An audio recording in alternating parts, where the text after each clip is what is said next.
आज हम doctor APJ Abdul Kalam की जो कोटेशंस है उसके थ्रू उनके थॉट प्रोसेस को समझने की कोशिश करेंगे।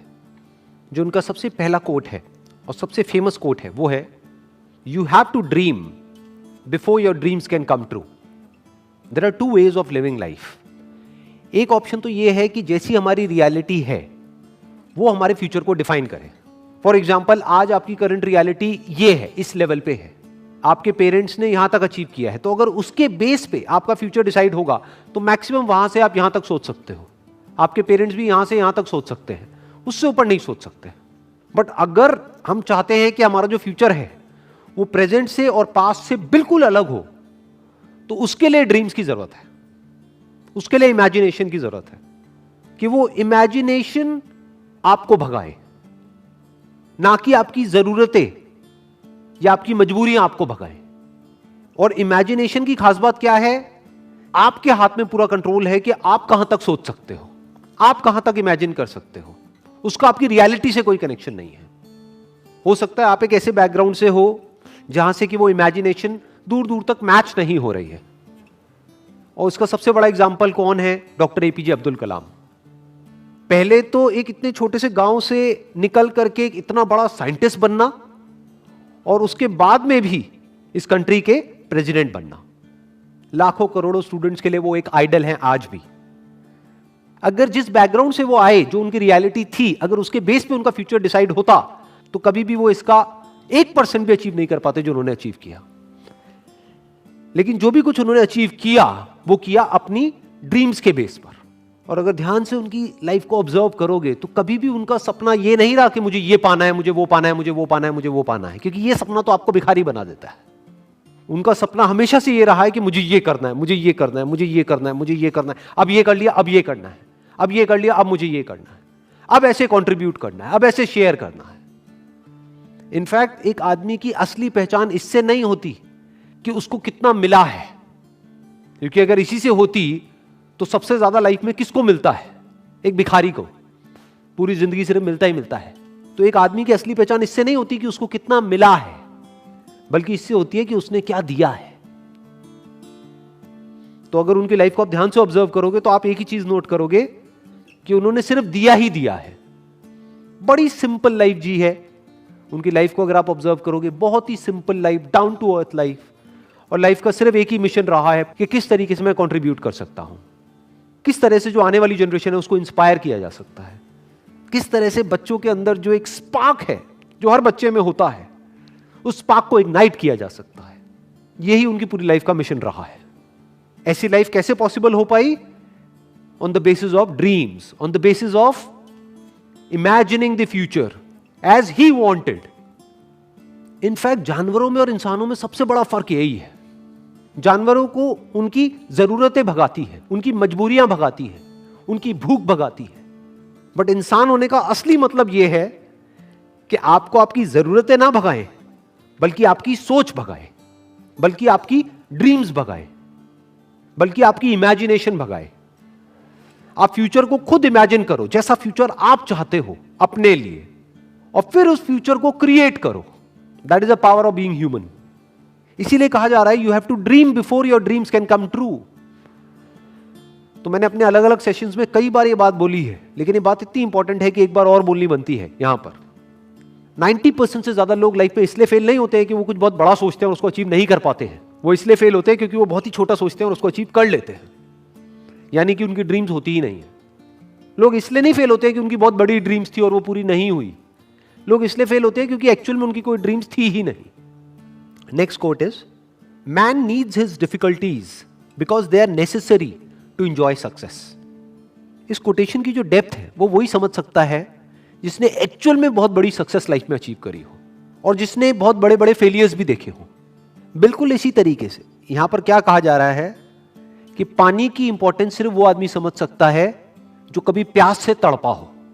खाने की इंपॉर्टेंस वो आदमी समझ सकता है जिसने भूख देखी हो, जिसको बचपन से ही 56 भोग मिला है, जितनी उसकी भूख थी उससे बहुत ज्यादा मिला है।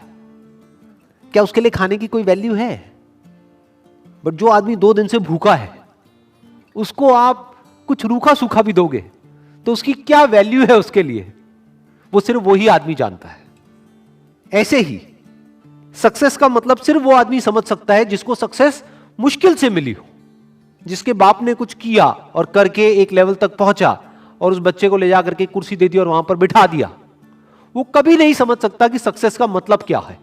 इनफैक्ट सक्सेस को वही आदमी डीपली इंजॉय कर पाएगा और ज्यादा टाइम तक इंजॉय कर पाएगा जिसको वो सक्सेस बहुत ही मुश्किल से मिली हो, जो उसके लिए बहुत तड़पा हो। इसको आप इस तरीके से कह सकते हो कि एसी का मजा एक्चुअल में किसको आ सकता है? जिसने गर्मी को फील किया हो, जिसने गर्मी को एक्सपीरियंस किया हो। जैसे मुझे अपने एक बचपन की एक बात याद है, when I was I think around 8 to 10 years old, तो हमारे घर में पंखे होते थे। तो हमारे एक रिलेटिव होते थे, उनके घर में एसी लगा था। उस वक्त एसी बहुत कम घरों में होता था, आज तो कॉमन हो गया है। मुझे अभी भी एग्जैक्ट याद है वो फीलिंग, जब मैं उनके घर जाता था तो वो जो एसी वाला कमरा था, जैसे ही उसका गेट खोलता था और वो हवा पड़ती थी, ये अंदर थोड़ी देर के लिए बैठने को मिल जाता था, तो क्या फीलिंग आती थी वो मैं ही जानता हूं। That was like heaven on earth. जबकि देखा जाए तो क्या है कि एसी तो है। अब ये फीलिंग क्या कभी उस बच्चे को मिली होगी जो पैदा ही एसी में हुआ? तो मुश्किलों से डरो मत, मुश्किलों को अपना दुश्मन मत समझो। मुश्किलें आपकी एक्चुअल में दोस्त है, क्योंकि जितनी ज्यादा आपने मुश्किलें सही हैं, जितने ज्यादा आपने फेलियर्स देखे हैं, उतना ही ज्यादा आपको मजा आने वाला है जब आपको सक्सेस मिलेगी। Next quote is, it is very easy to defeat someone but it is very hard to win someone. किसी को भी हराना बहुत आसान है। कैसे हराना? चाहे फिजिकली हराना, चाहे बातों में हराना। किसी को भी तोड़ना, हराना मतलब तोड़ना, बहुत आसान है। और विन का मतलब जोड़ना, अपने साथ में जोड़ना बहुत मुश्किल है। It is very hard to win someone. कैसे जीतना? उसका दिल जीतना, उसको जीत लेना, उसको दोस्त बना लेना, उसको अपना बना लेना, उसको अपने साथ जोड़ लेना बहुत मुश्किल है। क्योंकि उसके लिए एक ऐसी क्वालिटी चाहिए जो बहुत ही कम लोगों में होती है। क्या है वो क्वालिटी? पेशेंस। बहुत पेशेंस चाहिए। जैसे आपके घर में कोई पौधा है, उसको तोड़ना कितना आसान है। उसको पकड़ो और जड़ से उखाड़ दो और फेंक दो, बट उसको पालना कितना मुश्किल है। रोज पानी देना होगा, ध्यान रखना होगा, कहीं कीड़े तो नहीं लग रहे, तो खाद डालनी होगी, उसको सनलाइट देनी होगी प्रॉपर, ना ज्यादा ना कम। मतलब कितना एफर्ट है। उस पौधे का ध्यान रखना कितना मुश्किल है। बिल्कुल इसी तरह से जैसे एक पौधे को मेंटेन करना होता है, ऐसे ही रिलेशंस को मेंटेन करना होता है। किसी भी रिलेशन को खत्म करना बहुत आसान है, बट उसको समझना, उसके पॉइंट ऑफ व्यू को समझना बहुत मुश्किल है। और मजे की बात क्या है, हमारा जो पूरा का पूरा एजुकेशन सिस्टम है, it is all about defeating someone, not winning someone. उसकी तो कोई बात ही नहीं होती। जब भी कोई बोलता है कि मैंने टॉप किया है, इसका मतलब क्या? कि बाकी सबको मैंने पीछे छोड़ दिया है। देखो मेरे को ये मेडल मिला है, गोल्ड मेडल मिला है। क्यों? क्योंकि मैं रेस में फर्स्ट आया हूं। मतलब क्या? मैंने बाकी सबको हरा दिया है। I have defeated everyone else. तो हमारी जो ट्रेनिंग हो रही है बचपन से ही, कंडीशनिंग हो रही है, जिस तरह का एटमोस्फेयर है चारों तरफ, जिस तरह का हमारा एजुकेशन सिस्टम है, जिस तरह की घर पे बातें होती हैं, जिस तरह के कंपैरिजंस होते हैं, यहां तक कि भाई बहन को भी नहीं बख्शा जाता है, आपस में लड़वा देते हैं कि देख तेरी बहन कितनी अच्छी है पढ़ाई में, तू कितना गया गुजरा है, तू कितना निकम्मा है। तो ये क्या किया जा रहा है? कंपटीशन करवाया जा रहा है और एक दूसरे को पीछे छोड़ने की कोशिश करी जा रही है।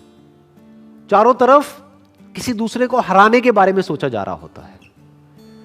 तो ये तो हमारी रग रग में दौड़ रहा है। किसी को तोड़ने के लिए जो चाहिए वो तो हमारी रग रग में दौड़ रहा है।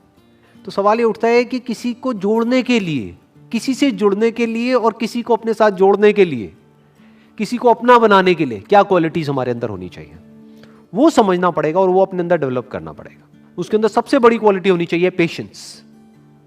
दूसरी होनी चाहिए केयरिंग एटीट्यूड, कि ये नहीं कि आप पूरी तरह से सेल्फिश हो जाओ, अपने बारे में सोच रहे हो। सामने वाले की केयर करनी होगी, सामने वाले की जो फीलिंग्स है उसकी केयर करनी होगी। अगर दूसरे वे में देखा जाए तो एक तरफ से क्या हो रहा है, जब आपने किसी को हराया तो जिंदगी भर के लिए आपको एक दुश्मन मिल गया, क्योंकि अब वो मौका ढूंढेगा आपको हराने का, और आज नहीं तो कल आपको हराएगा। वो किसी भी तरीके से आपको हराएगा। तो आपको क्या मिला? किसी को हरा करके एक जीत मिली छोटी सी, लेकिन जिंदगी भर के लिए एक दुश्मन मिल गया। दूसरी तरफ से अगर किसी को हमने अपना बना लिया, तो अगर हम किसी वजह से हार भी गए on a temporary basis because of some reason, तो वो हार बहुत छोटी है उसके आगे जो एक्चुअल में हमको मिला है। क्या मिला है? जिंदगी भर के लिए एक दोस्त मिल गया है।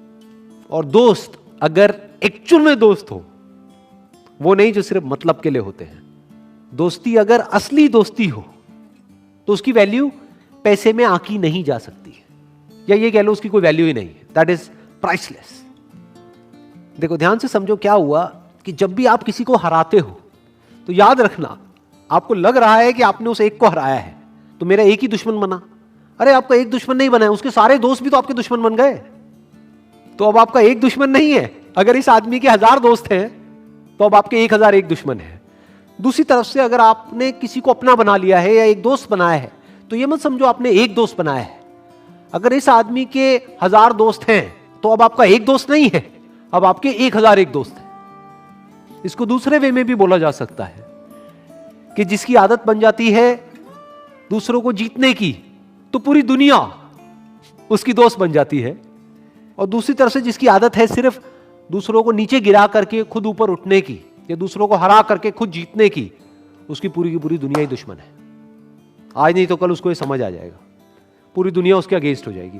और इस तरफ से अगर किसी के अंदर ये क्वालिटी है तो पूरी दुनिया उसके साथ में आकर के खड़ी हो जाएगी।